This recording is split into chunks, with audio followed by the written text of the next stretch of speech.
सत्संग की आधी घड़ी तब के वर्ष 1000, तो भी बराबर है नहीं, कहे कबीर विचार। तो यहाँ आपसे प्रार्थना की जाती है, जब तक सत्संग चले आप सब चिंताएं और इधर उधर की गल्ला बातें छोड़ के ध्यान से सत्संग सुनो। पुण्यात्माओं, ये काल एक भयंकर जाल है। जब तक आप इसको नहीं समझोगे, ना भक्ति कर सकते, ना यहां से निकलने की चेष्टा कर सकते। इसीलिए आपको रह रह कर यहाँ बुलाया जाता है, इस काल के जाल को विस्तार से समझाया जाता है, ताकि आपको डर बने। आप कहाँ रह रहे हो, यहाँ क्या आशा लगाए बैठे हो, किसके लिए सारा दिन भटक रहे हो। एक कोठी बनाऊंगा, एक बंगला बनाऊंगा, कार लूंगा, लड़का बड़ा अफसर बन जाएगा। कल मृत्यु हो जाती है लड़के की या पिता की। आप देख रहे कितने दुर्घटनाएं होती हैं। पीछे केदारनाथ के अंदर हजारों की संख्या में सपरिवार मारे गए ऐसे लोक में, और आप सुख खोज रहे हो। परमात्मा आके हमें बताया करते थे। तो भगवान परमेश्वर ने आके हमें बताया कि इसका एक विकल्प है। वो स्थान न्यारा है, वो भगवान न्यारा है जो कभी दुख नहीं देता। आप अंगारों में और शीतलता खोज रहे हो, आप काल के लोक में सुख खोज रहे हो। परम पिता परमात्मा पूर्ण ब्रह्म सारी सृष्टि के रचनहार कबीर परमेश्वर कबीर देव जी की असीम रजा से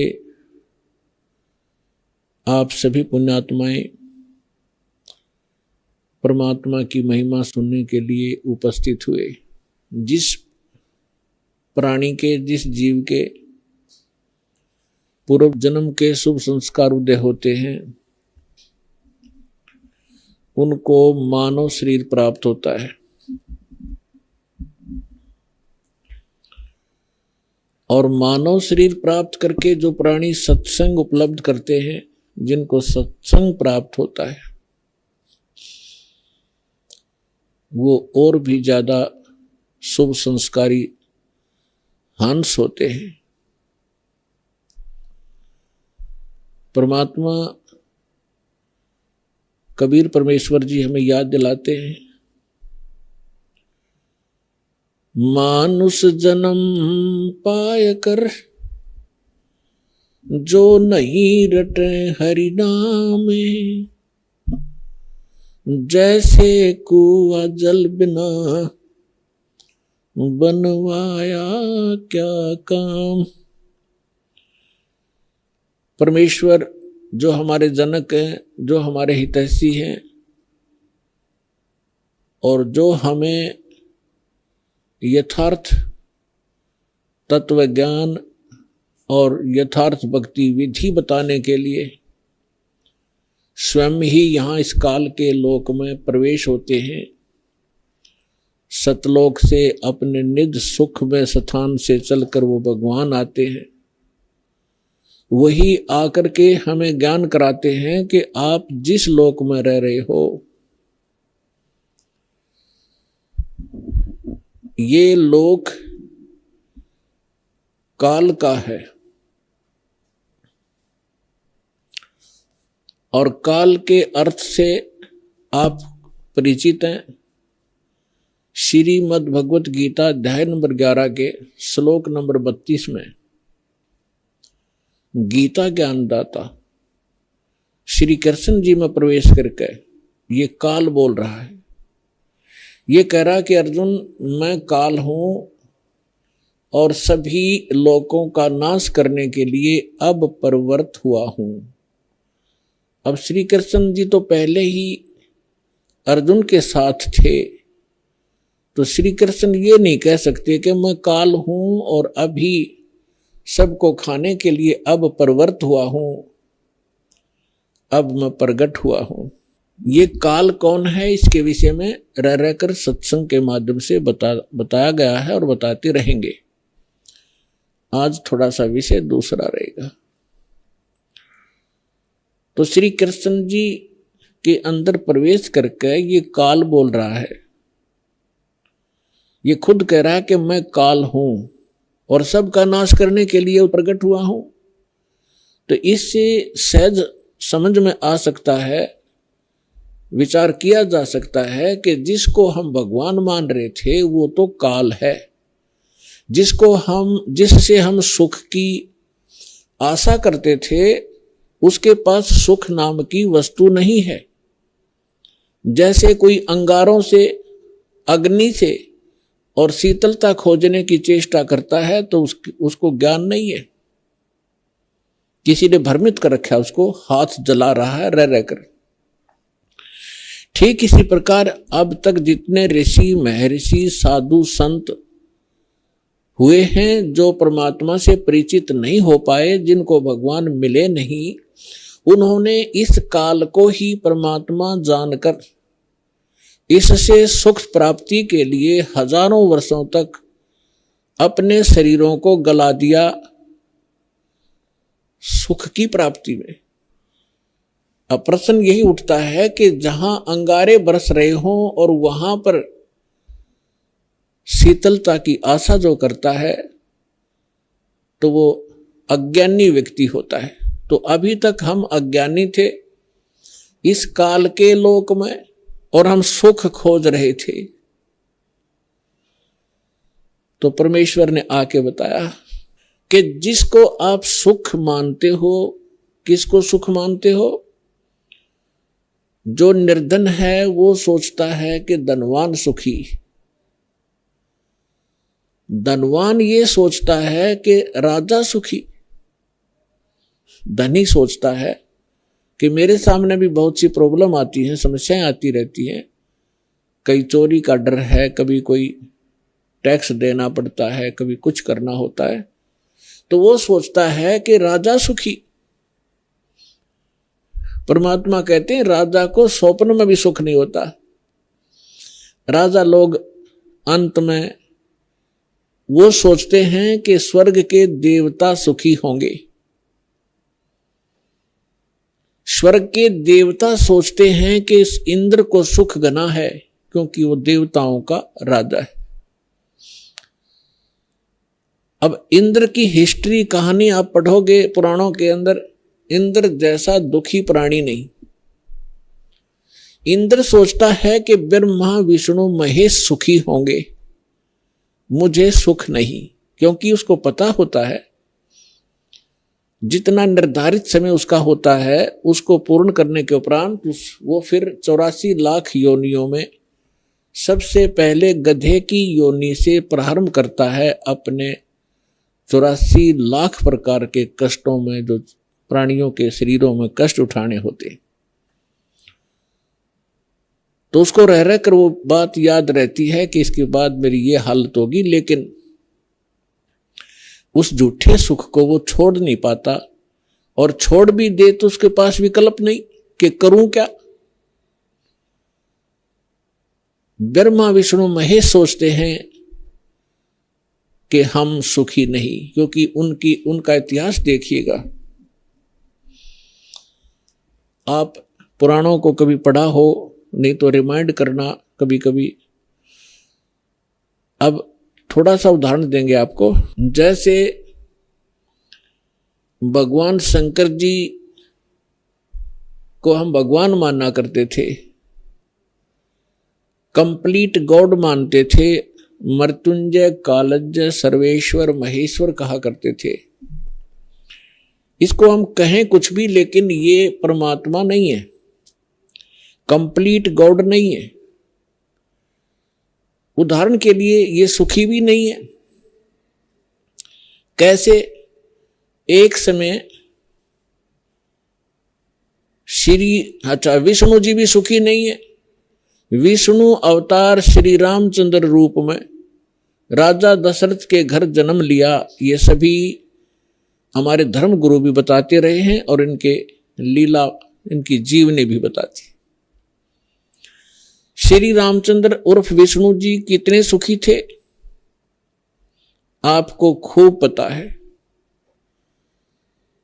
छोटी सी उम्र में विवाह हुआ, विवाह होते ही वनवास हुआ, और वनवास के अंदर उनकी धर्म पत्नी का अपहरण हुआ। रावण के साथ युद्ध हुआ, करोड़ों जीवों का विनाश हुआ। उसके बाद फिर वापस आए, लेकर अपनी धर्म पत्नी सीता जी को घर पे लेकर आए किसी धोबी के कहने से उनको घर से निकाल दिया, गर्भवती को। पुत्र कहीं, परिवार कहीं और श्री राम कहीं। वो प्राणी सपने में सुखी नहीं हो सकता जिसके बालक दुखी हो कि तो जंगल के अंदर। जिस समय श्री रामचंद्र जी को वनवास प्राप्त था, सीता जी का अपहरण हो चुका था, श्री रामचंद्र जी विलाप कर रहे थे, रो रहे थे सीता जी की खोज में। ऊपर से भगवान शंकर अपने द्वीप से, अपने लोक से श्री रामचंद्र जी अर्थात विष्णु जी को प्रणाम कर रहे थे। ऊपर से पार्वती जी की दृष्टि पड़ी कि ये किसको प्रणाम कर रहे हैं महेश्वर। पूछने पर पता चला कि नीचे जो व्यक्ति रो रहा है, वृक्षों से लिपट लिपट कर रो रहा है, पशुओं से गले मिल रहा है, उनसे पूछ रहा है मेरी सीता कहाँ गई, उसको ये प्रणाम कर रहा है। और उसको विष्णु भगवान का अवतार बता रहा है कि भगवान विष्णु है। पार्वती जी को ये बात अच्छी नहीं लगी, उसको विश्वास नहीं हुआ कि सचमुच ये व्यक्ति जो सामने रो रहा है और जिसकी पत्नी का अपहरण हो चुका है, जिस कारण से रो रहा है, तो ये भगवान नहीं हो सकता। पार्वती जी ने कहा कि जो व्यक्ति रो रहा है आप उसको भगवान बता रहे हो, मुझे विश्वास नहीं, मैं तो इसकी परीक्षा लूंगी और सीता रूप बनाऊंगी इसकी पत्नी का, और यदि ये मुझे पहचान लेंगे तो मैं मान लूंगी कि ये भगवान है। भगवान शंकर ने कहा कि आप सीता रूप मत बनाना, यदि आप सीता जी का रूप बना लोगी तो मेरे काम नहीं रहोगी, मेरी मां के तुल्य हो जाओगी, मैं आपको एज ए वाइफ स्वीकार नहीं करूंगा। फिर उस समय तो पार्वती जी ने कह दिया कि ठीक है, मैं नहीं परीक्षा लूंगी। भगवान शंकर चले गए इधर उधर सैर सपट्टे को। पीछे से पार्वती जी ने सीता रूप बनाया, श्री रामचंद्र जी के सामने खड़े हो गए। उस समय श्री रामचंद्र जी की दिव्य दृष्टि यानी बुद्धि इस काल भगवान ने खोल दी। अपनी तो पत्नी का पता नहीं उसको कि कौन उठा ले गया, और सामने खड़ी पार्वती को पहचान लिया जिसने बिल्कुल as it is Sita ji का रूप बना रखा था। क्या कहा कि हे दक्ष पुत्री माया, आप भगवान शंकर को कहां छोड़ाए। इस बात को सुनकर पार्वती जी लज्जित हुई और कहा कि भगवान शंकर आपको ठीक ही प्रणाम कर रहे थे, मैं आपकी परीक्षार्थ सीता रूप बनाकर आई थी। ये कहकर वो चली गई। अब इस कथा से आपको बहुत से परिणाम निकलेंगे, रिजल्ट निकलेंगे, निष्कर्ष निकलेंगे।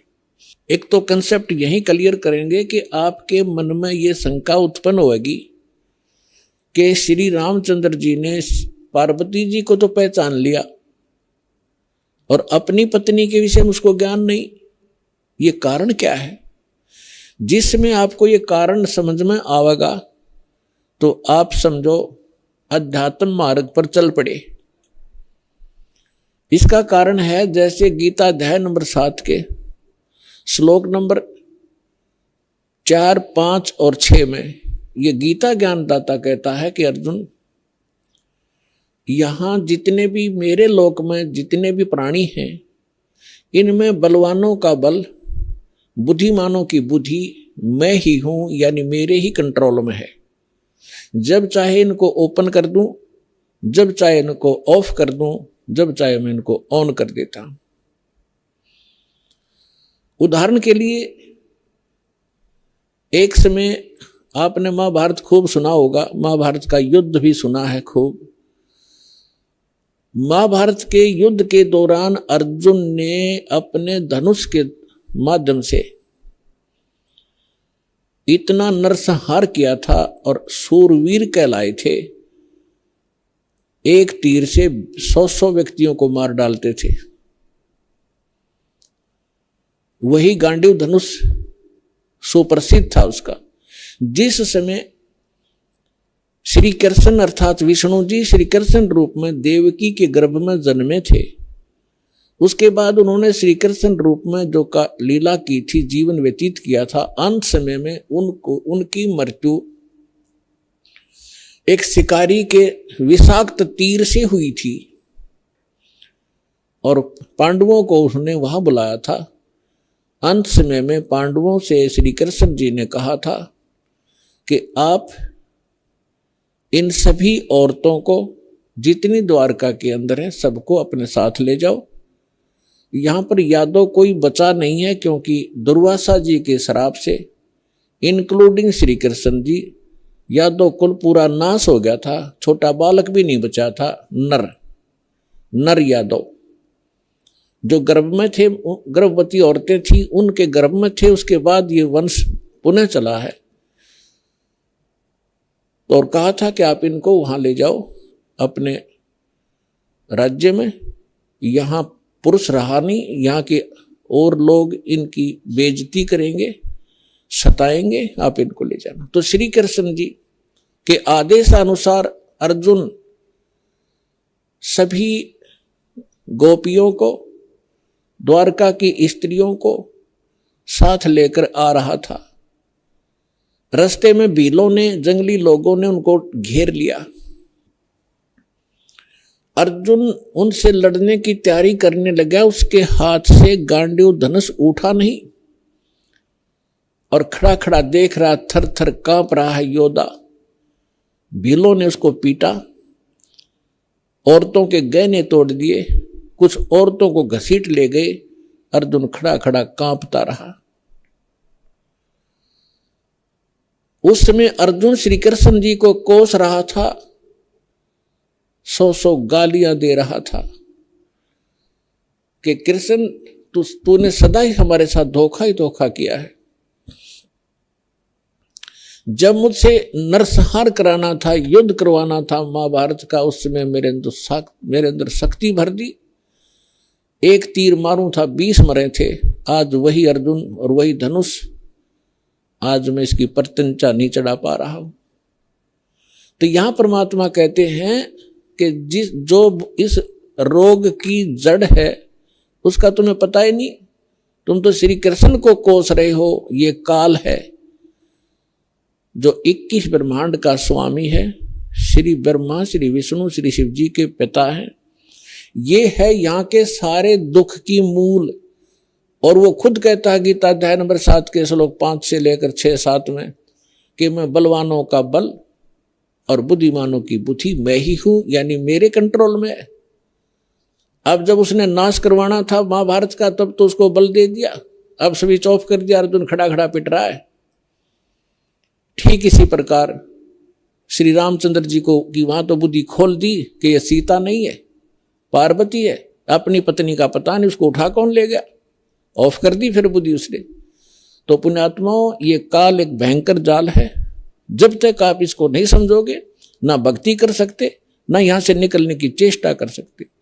इसीलिए आपको रह रह कर यहां बुलाया जाता है, इस काल के जाल को विस्तार से समझाया जाता है, ताकि आपको डर बने। आप कहाँ रह रहे हो, यहाँ क्या आशा लगाए बैठे हो, किसके लिए सारा दिन भटक रहे हो।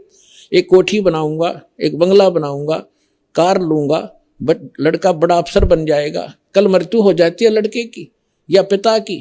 आप देख रहे कितने दुर्घटनाएं होती हैं। पीछे केदारनाथ के अंदर हजारों की संख्या में सपरिवार मारे गए ऐसे लोक में, और आप सुख खोज रहे हो। परमात्मा आके हमें बताया करते थे। तो भगवान परमेश्वर ने आके हमें बताया कि इसका एक विकल्प है। वो स्थान न्यारा है, वो भगवान न्यारा है जो कभी दुख नहीं देता।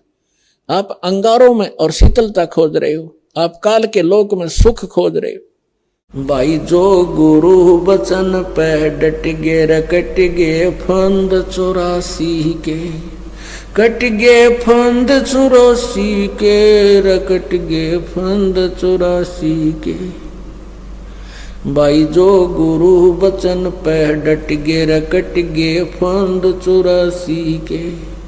वस्तु मिली ठोर की ठोर, मिट गई मन पापी की दौड़।